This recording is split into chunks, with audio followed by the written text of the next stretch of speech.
ओम नमः शिवाय। शिव भक्तों, आप सभी का पुनः स्वागत है श्री शिव महापुराण की इस पावन यात्रा में, जहां हम पढ़ रहे हैं रुद्र संहिता का 2वां खंड।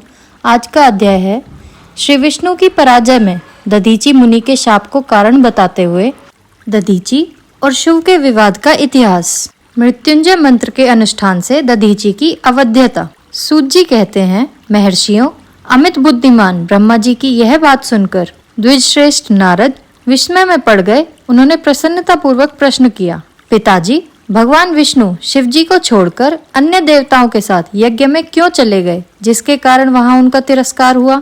क्या वे प्रलयकारी पराक्रम वाले भगवान शंकर को नहीं जानते थे? फिर उन्होंने अज्ञान पुरुष की भांति रुद्रगणों के साथ युद्ध क्यों किया? करुणानिधे, मेरे मन में यह बहुत बड़ा संदेह है। आप कृपा करके मेरे इस संशय को नष्ट कर दीजिए और प्रभु, मन में उत्साह पैदा करने वाले शिव चरित को कहिए। ब्रह्मा जी कहते हैं, नारद, पूर्व काल में राजा शिव की सहायता करने वाले श्री हरि को दधीचि मुनि ने शाप दे दिया था, जिससे उस समय वे इस बात को भूल गए और वे दूसरे देवताओं को साथ ले दक्ष के यज्ञ में चले गए। दधीचि ने उन्हें शाप क्यों दिया, यह सुनो। प्राचीन काल में शिव नाम से प्रसिद्ध एक महातेजस्वी राजा हो गए थे। वे महाप्रभावशाली मुनीश्वर दधीचि के मित्र थे। दीर्घ काल की तपस्या के प्रसंग से शिव और दधीचि में विवाद आरंभ हो गया था, जो तीनों लोकों में महान अनर्थकारी के रूप में विख्यात हुआ। उस विवाद में वेद के विद्वान शिव भक्त दधीचि कहते थे कि शूद्र, वैश्य और क्षत्रिय, इन तीनों वर्णों से ब्राह्मण ही श्रेष्ठ है, इसमें संशय नहीं है। महामुनि दधीचि की यह बात सुनकर धन वैभव के मद से मोहित हुए राजा शिव ने उसका इस प्रकार प्रतिवाद किया। शिव बोले, राजा, इंद्र आदि 8 लोकपालों के स्वरूप को धारण करता है। वह समस्त वर्णों और आश्रमों का पालक एवं प्रभु है, इसलिए राजा ही सबसे श्रेष्ठ है। राजा की श्रेष्ठता का प्रतिपादन करने वाली श्रुति भी कहती है कि राजा सर्वदेवमय है। मुने, इस श्रुति के कथनानुसार जो सबसे बड़ा देवता है वह मैं ही हूँ। इस विवेचन से ब्राह्मण की अपेक्षा राजा ही श्रेष्ठ सिद्ध होता है। च्यवन नंदन, आप इस विषय में विचार करें और मेरा अनादर ना करें, क्योंकि मैं सर्वथा आपके लिए पूजनीय हूँ। राजा शिव का यह मत श्रुतियों और स्मृतियों के लिए विरुद्ध था। इसे सुनकर भृगु कुलभूषण मुनि श्रेष्ठ दधीचि को बड़ा क्रोध हुआ।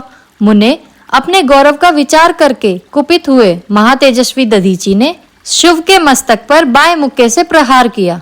उनके मुक्के की मार खाकर ब्रह्मांड के अधिपति कुत्सित बुद्धि वाले शिव अत्यंत कुपित हो गरज उठे और उन्होंने वज्र से दधीचि को काट डाला। उस वज्र से आहत हो भृगुवंशी दधीचि पृथ्वी पर गिर पड़े।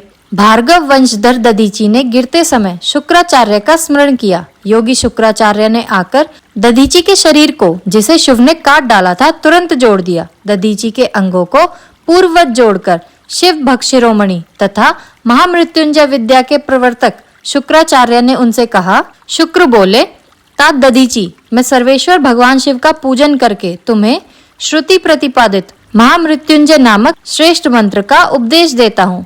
त्र्यंबकम यजामहे, हम त्र्यंबक का यजन आराधन करते हैं। त्र्यंबक का अर्थ है तीनों लोकों के पिता प्रभावशाली शिव। वे भगवान शिव, सोम और अग्नि तीनों मंडलों के पिता हैं। सत्व, रज और तम तीनों गुणों के महेश्वर हैं।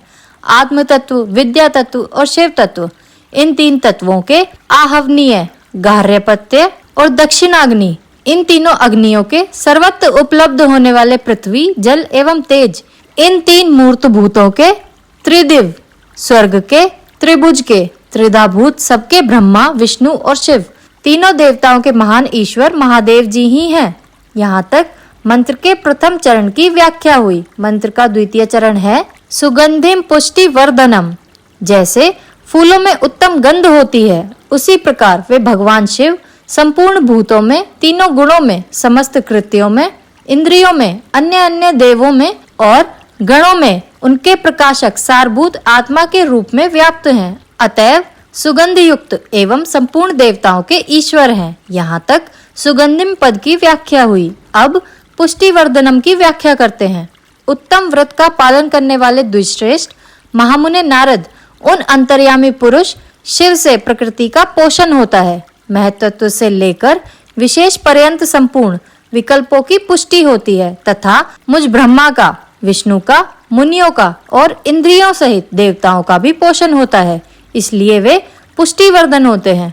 अब मंत्र के तीसरे और चौथे चरण की व्याख्या करते हैं। उन दोनों चरणों का स्वरूप यों है: उर्वा रुकमिव बंधनान मृत्योर्मुक्षी अमामृतात्, अर्थात प्रभु, जैसे खरबूजा पक जाने पर लता बंधन से छूट जाता है, उसी तरह मैं मृत्यु रूप बंधन से मुक्त हो जाऊं, अमृत पद मोक्ष से पृथक ना हो।